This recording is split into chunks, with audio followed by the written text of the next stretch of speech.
Sitúate, estamos a mediados de los 70, exactamente en el fatídico año 1975. El mundo occidental acaba de descubrir de golpe que la gasolina no brota de las rocas por arte de magia.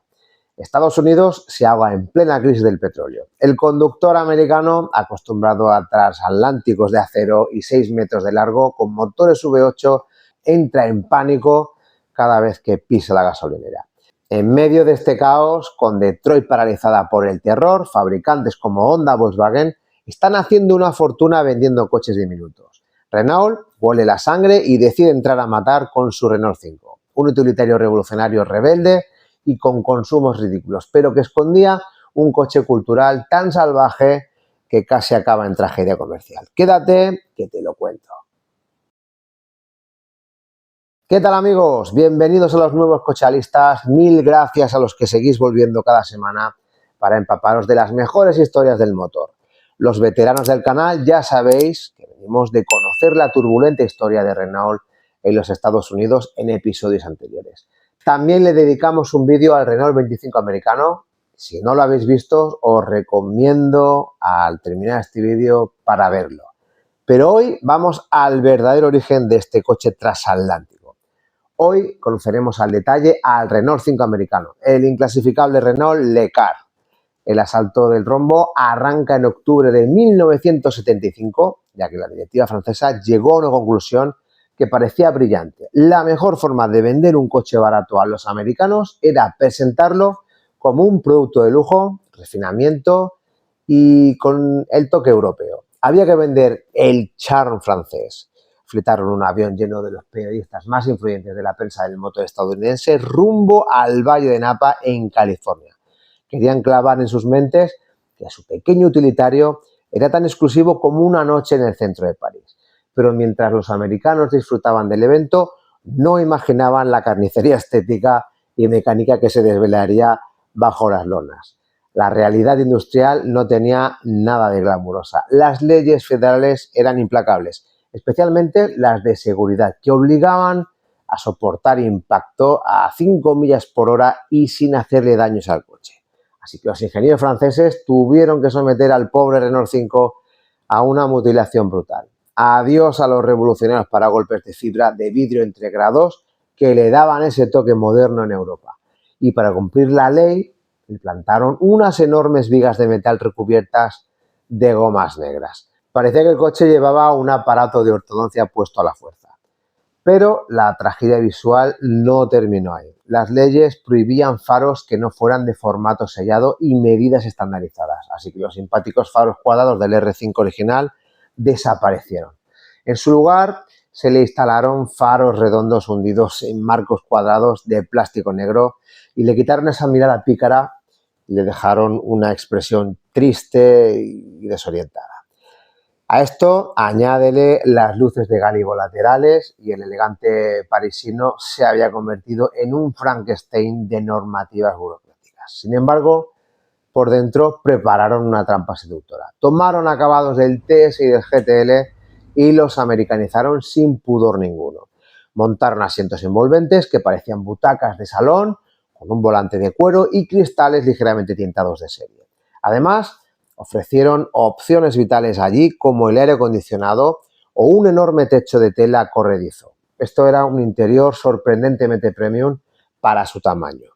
En el 75, el salario medio americano rondaba aproximadamente los $8.000 anuales y comprar este utilitario suponía desembolsar más de $3.300, casi la mitad del sueldo anual para un coche que medía la mitad que el sedán del vecino. Para convencer al comprador de ese esfuerzo, la cabina tenía que sentirse lujosa y lo lograron.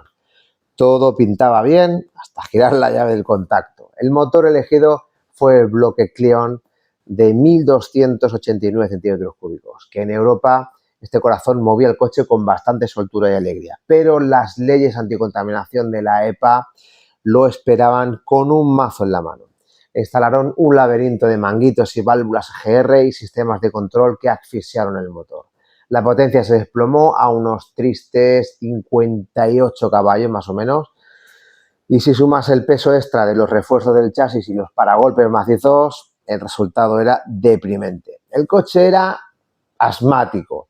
Tardaba 17 segundos en llegar a los 100 por hora e incorporarse a una autopista rodeado de camiones Mack y enormes Cadillac. Era un deporte de riesgo que requería fe ciega. Pero el verdadero suicidio comercial fue la transmisión. Los franceses pretendían vender un coche urbano en Estados Unidos sin opción de cambio automático.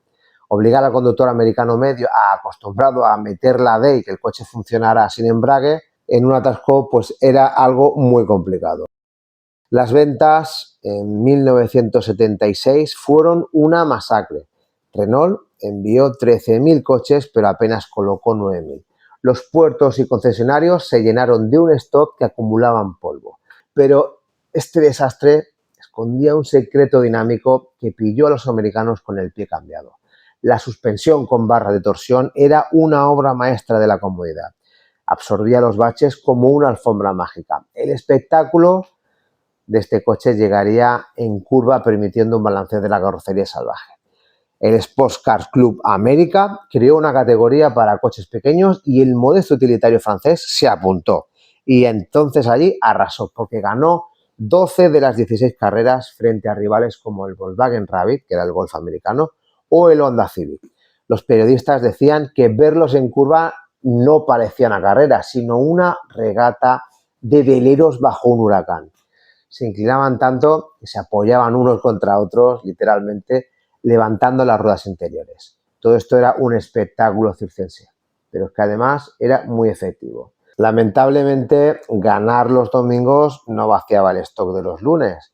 En París saltaron todas las alarmas y cambiaron de agencia publicitaria a la desesperada. Los creativos de Madison Avenue propusieron la mayor locura de la marca. Diagnosticaron que llamar al coche Renault 5 en Estados Unidos era letal. El americano no sabía pronunciar Renault y el número 5 a ellos no les sugería nada. La solución fue abrazar el origen francés de forma exagerada y caricaturesca. Así nació el icono Porsche. Renault Le Car by Renault. Inventaron un franglais salvaje, llenaron la televisión con anuncios de modelos usando boinas y camisetas a rayas. La broma caló tanto que hasta la policía de Laconer compró una unidad y la rotuló como Le Police Car. El milagro funcionó, superando las 12.000 unidades vendidas. Pero en Renault sabían que la publicidad no tapaba la realidad logística.